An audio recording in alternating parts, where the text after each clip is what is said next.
বিসমিল্লাহির রহমানির রহিম। আসসালামু আলাইকুম ওরহমতুল্লাহি ওবরাকাতুহু। প্রিয় দিনী ভাই ও বোনেরা, আশা করি আল্লাহ সুবহানাহু ওয়া তাআলার রহমতে আপনারা সকলেই ভালো আছেন। বর্তমানে পৃথিবী এমন একটা সময় অতিবাহিত করতেছে যেটা মানব জাতির জন্য খুবই একটা ভয়ঙ্কর সময়। অর্থাৎ বর্তমানে আমরা পৃথিবীর এমন একটি সময়ে অবস্থান করতেছি যেই সময়টা হচ্ছে পৃথিবীর ধ্বংসের সময়।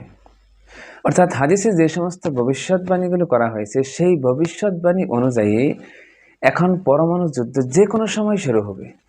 আর বর্তমানে পরমাণু যুদ্ধ যে একেবারে সন্নিকটে চলে এসেছে, এখন যে কোনো সময় শুরু হতে পারে পরমাণু যুদ্ধ। এই বিষয়টা আমরা কয়েকটি হাদিস জানলেই, কয়েকটি হাদিস পড়লেই আমরা বুঝতে পারবো। আর এই বিষয় থেকে কয়েকটি হাদিস আজকে আলোচনা করব। এই বিষয়টা ক্লিয়ারলি বুঝতে হলে আগে আমাদেরকে 4টি হাদিস জানতে হবে। এই 4টি হাদিস যদি আপনি জানতে পারেন তাহলে পরমাণু যুদ্ধ যে একেবারে আমাদের মাথার কাছে চলে এসেছে, যে কোনো সময় শুরু হবে, সেটা আপনি নিজেই বুঝতে পারবেন। আর এই 4টি হাদিস সবগুলোই সহিহ হাদিস। এই 4টি হাদিস বর্ণিত হয়েছে কিতাবুল ফিতানের মধ্যে। প্রথমে যে হাদিসটি উল্লেখ করবে সেটা হচ্ছে কিতাবুল ফিতান 661 নম্বর হাদিস। হযরত আবুল আলিয়া রহমতুল্লাহ আলাই থেকে বর্ণিত, তিনি বলেন, হে লোক সকল, যতক্ষণ পর্যন্ত শাম দেশ থেকে কোনো ফিতনা না আসবে ততক্ষণ পর্যন্ত তোমরা সেটাকে কোনো ফিতনাই মনে করবে না।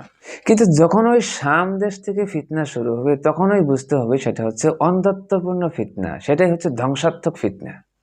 এখন এই হাদিসটার উপর যদি একটু আপনি ব্যাখ্যা করেন তাহলে সহজেই পাবেন যে আমরা সুস্পষ্ট জানি যে শাম দেশে ফিতনা ইতিমধ্যেই শুরু হয়ে গেছে।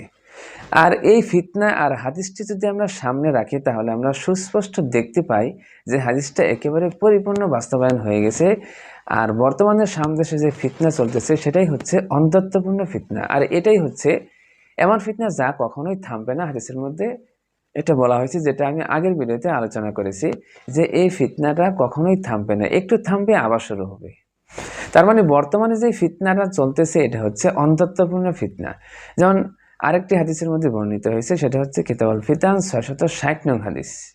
হযরত কাব রাহমাতুল্লাহি আলাইহি থেকে বর্ণিত, তিনি বলেন, প্রত্যেকটি ফিতনা তার প্রাথমিক অবস্থায় থাকবে যতক্ষণ পর্যন্ত না সেটা সামদেশ থেকে শুরু হয়।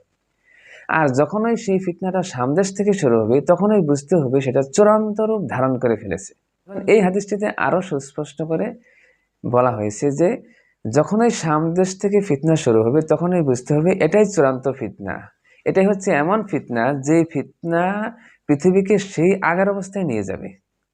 আর এই ফিতনা চলাকালীন অবস্থায় ইমাম মাহদী পৃথিবীতে আগমন করবে। আর হাদিসগুলোতে যে সমস্ত ফিতনার কথা বলা হয়েছে, এই ফিতনাগুলো বর্তমানে এখন আমাদের চোখের সামনেই ঘটতেছে। এরপরেও কিছু লোক বলে এই ফিতনাগুলো, এই ঘটনাগুলো আরো অনেক পরে ঘটবে, অথচ ইতিমধ্যেই ঘটতেছে। যারা এ সমস্ত মন্তব্য করে তারা একেবারে অন্ধকারের মধ্যে রয়েছে। আর শয়তান এই সমস্ত লোকদের অন্তরকে অজ্ঞতা দ্বারা, মূর্খতা দ্বারা ভরে দিয়েছে, যার জন্য তারা চোখের সামনে ঘটনাগুলো ঘটতেছে দেখার পরেও তারা বিরূপ মন্তব্য করতেছে। অথচ এই সময় আমাদের উচিত হলো প্রস্তুতি গ্রহণ করা। এই ফিতনা থেকে বাঁচার জন্য হাদিসে যে সমস্ত পথ দেখানো হয়েছে সেই পথে হাঁটা এবং সেই পন্থাগুলো আমাদের অনুসরণ করা উচিত। এর পরবর্তীতে যে হাদিসটি আমাদেরকে জানতে হবে সেটা হলো কিতাবুল ফিতান 667 নম্বর হাদিস। হযরত কাব রাহমাতুল্লাহি আলাইহি থেকে বর্ণিত, তিনি বলেন, শাম দেশ হচ্ছে পৃথিবীর মূল মাথা, আর ইরাক এবং মিশর হচ্ছে পৃথিবীর দুটি ডানা। এই হাদিসটা একটু মনে রাখবেন যে শাম দেশ হচ্ছে পৃথিবীর মাথা। এরপর পরবর্তী 668 নং হাদিসের মধ্যে বলা হয়েছে, হযরত কাব রাহমাতুল্লাহি আলাইহি থেকে বর্ণিত, তিনি বলেন, দীর্ঘদিন পর্যন্ত মানুষ মাথায় আঘাতপ্রাপ্ত হতে থাকবে।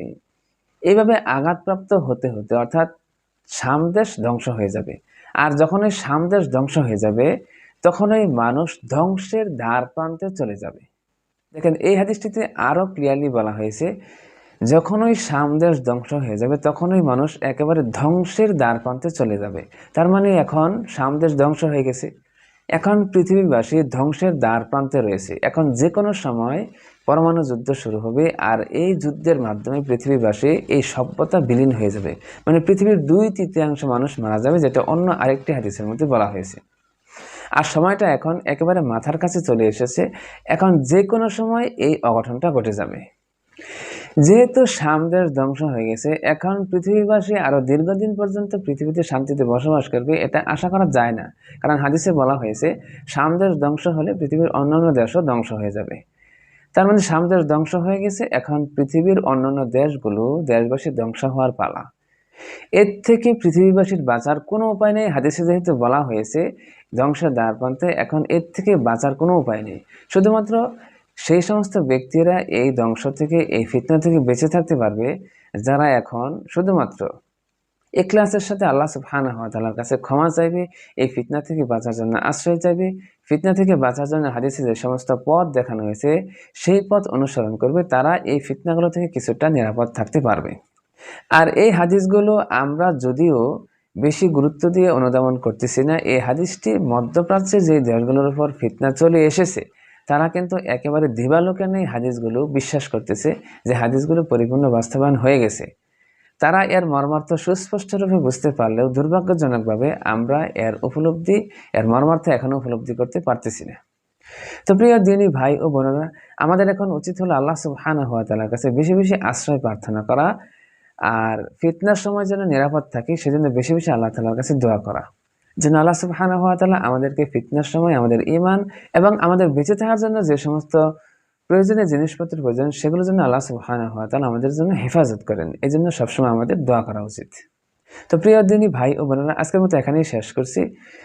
সকলেই আল্লাহ সুবহানাহু ওয়া তাআলার রহমতে ভালো থাকবেন, সুস্থ থাকবেন। আসসালামু আলাইকুম ওয়া রাহমাতুল্লাহি ওয়া বারাকাতুহু।